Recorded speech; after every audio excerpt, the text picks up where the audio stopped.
नमस्कार मैत्रिणींनो, कशा आहात? प्रियंकाज रेसिपीमध्ये आपलं मनापासून स्वागत। आज मी शेवग्याची मस्त चमचमीत व अगदी कमी साहित्यामध्ये तयार होणारी सुकी मसाला शेंग बनवणार आहे।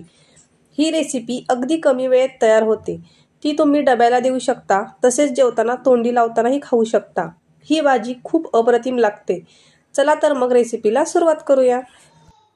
सर्वप्रथम मी येथे 4 शेवग्याच्या शेंगा मधून कट करून स्वच्छ धुवून घेतलेले आहेत। आता त्याचे मी साधारण 2-2 इंचाचे तुकडे करून त्याची वरची साल अशा पद्धतीने काढून घेत आहे। साल अशा पद्धतीने काढल्यामुळे शेंगा पटकन शिजतात। मी येथे सर्व शेंगा व्यवस्थित चिरून त्याची साल काढून घेतलेले आहेत। आता त्या मी पातेल्यामध्ये शिजवून घेत आहे। त्यासाठी मी सर्व शेंगा एका पातेल्यामध्ये घालून घेतलेले आहेत। त्यामध्ये मी साधारण अर्धा ग्लास पाणी ओतून घेतलेले आहे। तसेच चवीनुसार मीठ घालून त्या शिजायला ठेवलेले आहेत। शेंगा शिजायला साधारण 5 ते 7 मिनिटे लागतात। त्या अशा पद्धतीने झाकून शिजवून घ्यायच्या। 5 ते 7 मिनिटे झालेले आहेत। तुम्ही बघू शकता अशा प्रकारे शेंगा बोटाने दाबून बघायची, ती शिजलेली आहे की नाही ते समजते। इथे शेंग शिजलेले आहेत। आता मी एक कढई घेतलेली आहे।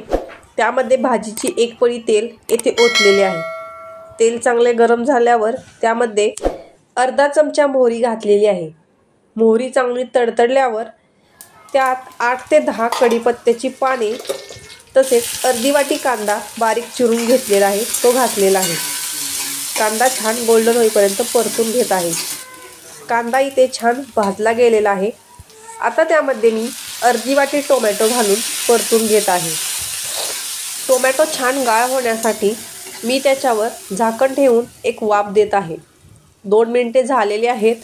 टोमॅटो उलटण्याच्या साहाय्याने असा छान गाळ करून घ्यायचा। टोमॅटो कांदा इथे शिजला गेलेला आहे। आता यामध्ये मी अर्धा चमचा हळद घालून परतत आहे। तसेच 2 चमचे लसूण, कोथिंबीर व खोबऱ्याचे वाटण घालून छान मिक्स करून घेतलेले आहे। मिक्स करून झाल्यावर यामध्ये 1 चमचा काळा मसाला, 1 चमचा कांदा लसूण मसाला, अर्धा चमचा धनापूड घालून छान भाजून घेतलेले आहे। यामध्ये मी शेंगा शिजून राहिलेले पाणी ओतून तसेच ते शिजलेल्या शेवग्याच्या शेंगा घालून त्या मसाल्यामध्ये छान मिक्स करून घेतलेले आहेत।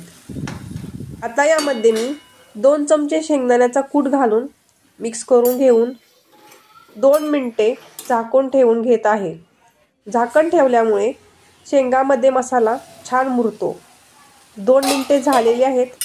तुम्ही बघू शकता शेंगा किती छान दिसत आहेत। यामध्ये थोडी कोथिंबीर घालून घेऊन मसाला शेंग तयार आहे। बघता क्षणी खायची इच्छा होते आहे ना। अशा पद्धतीने जर तुम्ही शेंग केली तर ज्यांना शेंगाची भाजी आवडत नाही ना, तेही ही भाजी आवडीने खाऊ लागतील। तुम्हाला माझी ही रेसिपी कशी वाटली हे मला कमेंट करून सांगा व माझी ही रेसिपी आवडली असेल तर लाईक नक्की करा व माझ्या नवनवीन रेसिपी पाहण्यासाठी माझ्या प्रियंकाज रेसिपी ह्या चॅनलला लाईक, शेअर व सबस्क्राईब नक्की करा। धन्यवाद।